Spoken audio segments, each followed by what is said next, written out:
You're listening to the Freelance Blend Podcast, episode 132.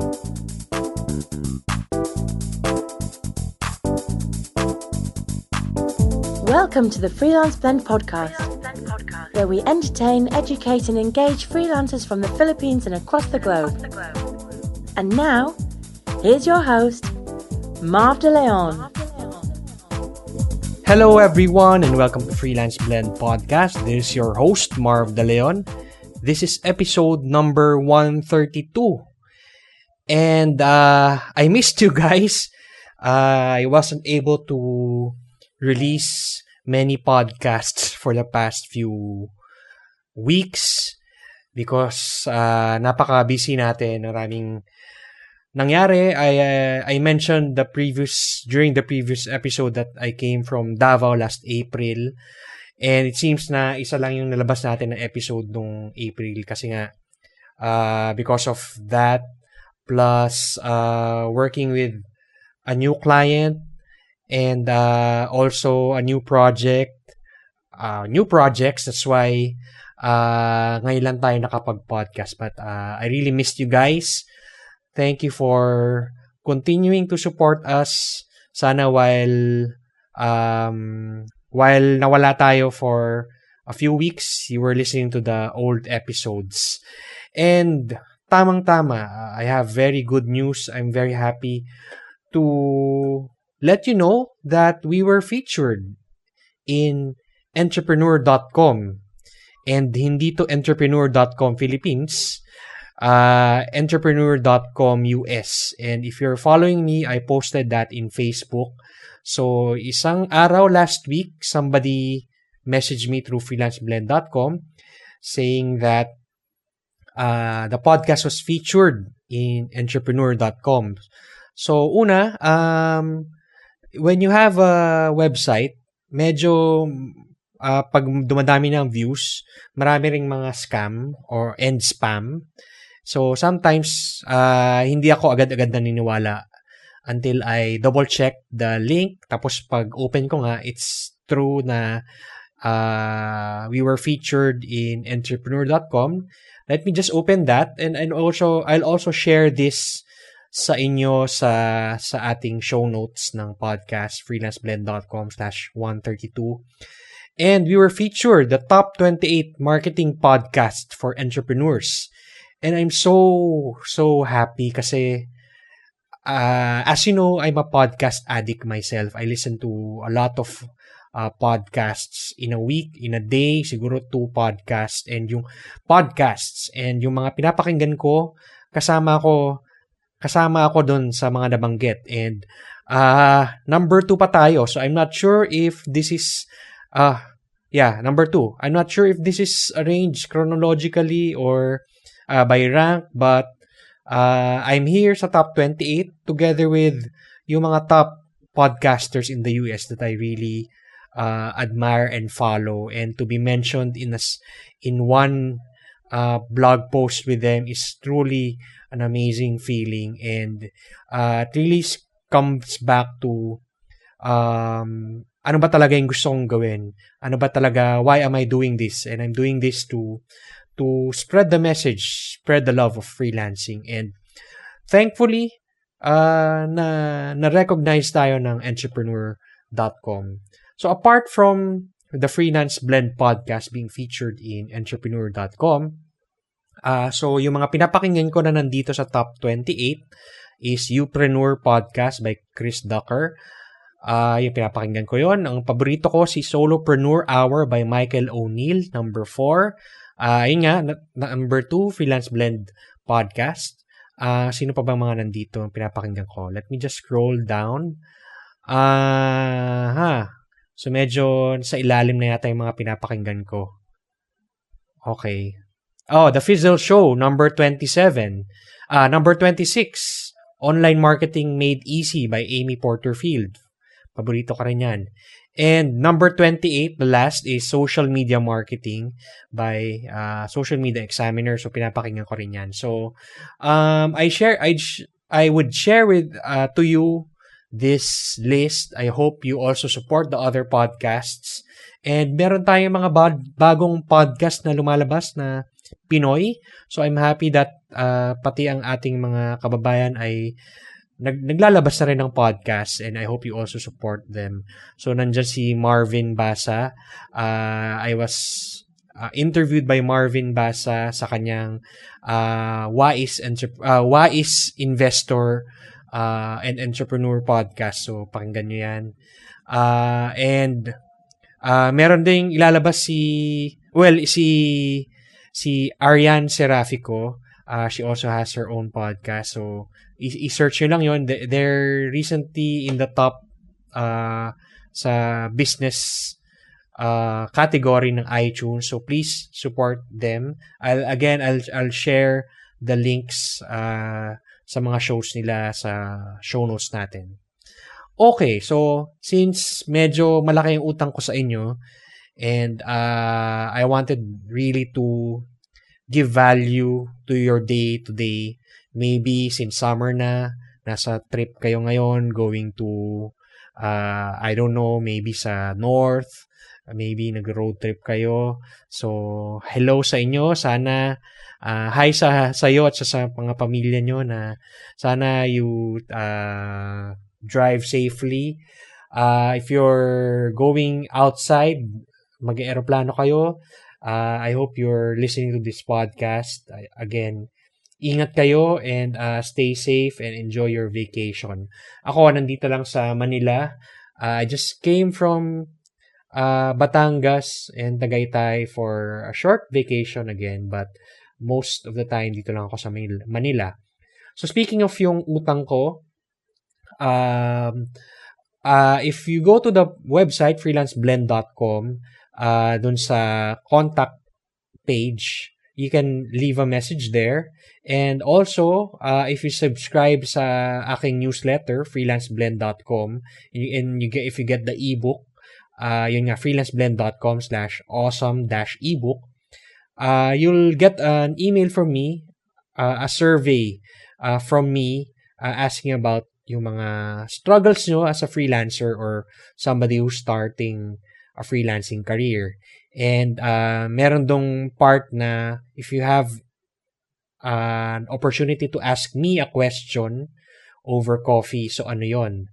And for the past many months, hindi ko na nababasa yung mga comments nyo. So this is a time where I will answer your questions. So medyo marami-rami. So today, for this episode, we'll be answering 2 questions from you, the listeners or the readers of the blog.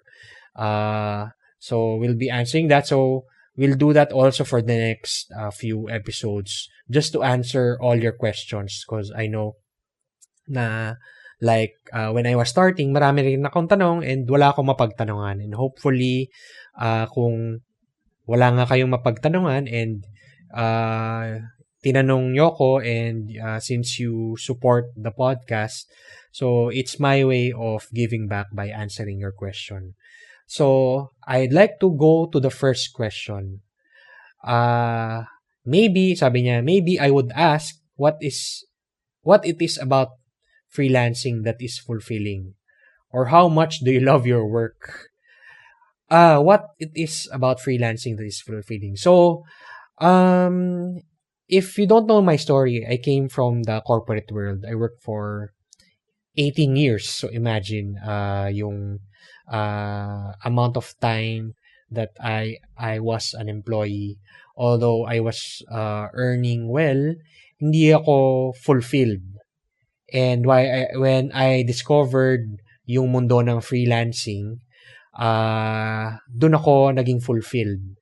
And what is it about freelancing that is fulfilling? Siguro yung first 4 letters ng freelancing, which is being free. Yung freedom to work from home, work from a coffee shop, freedom to work at your own pace, at your own time, and freedom to choose your clients, freedom to choose your employers. employers, take note, employers, when you're employed, isa lang employer mo.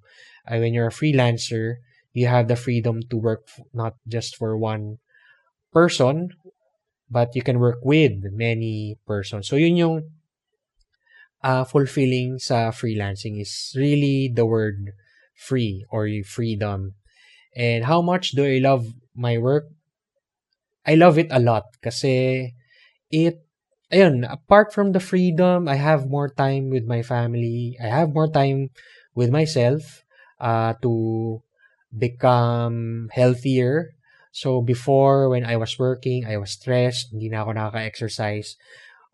Since marami akong hindi ko na kailangan mag-travel to go to work, hindi ako kailangan ma-traffic, then I have enough time to sometimes sometimes watch a movie or watch TV, and then freedom also to work out and improve my health kasi I'm in my 40s na, so it's very important. Imagine the number of years that I was stressed, and not just with my job, with traffic and everything. But after nga I left my corporate job, parang nabunutan ako ng tinik. And that's what I love about freelancing.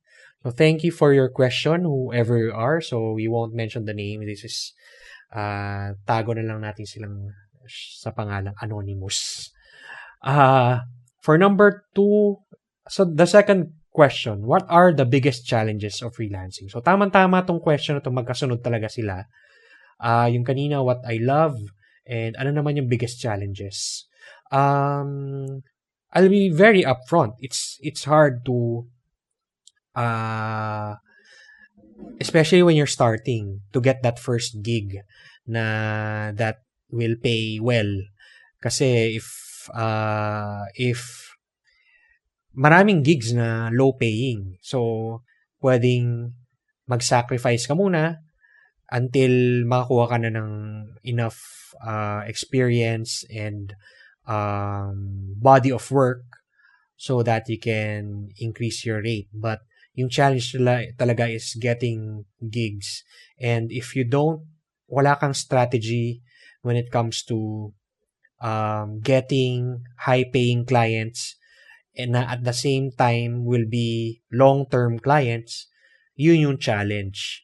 So that for me is one of the biggest challenges when it comes to freelancing versus being an employee na kahit hindi ka magtrabaho sa totoo, sumisweldo ka. I mean, pupunta ka sa office, but hindi ka naman 100% of the time nag-work.